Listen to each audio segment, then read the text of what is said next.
بسم اللہ الرحمن الرحیم۔ دیوت اور رجلہ کون؟ رسول اللہ صلی اللہ علیہ وسلم نے ارشاد فرمایا، 3 لوگ جنت میں کبھی بھی داخل نہیں ہوں گے۔ نمبر 1 دیوت، نمبر 2 رجلہ، نمبر 3 شراب کا عادی۔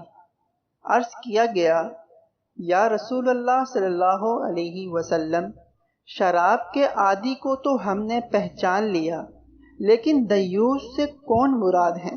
آپ صلی اللہ علیہ وسلم نے ارشاد فرمایا، جسے اس بات کی پرواہ نہ ہو کہ اس کے گھر والوں کے پاس کون لوگ آ رہے ہیں، محرم ہیں یا غیر محرم ہیں، ان سے پردہ ضروری ہے یا نہیں۔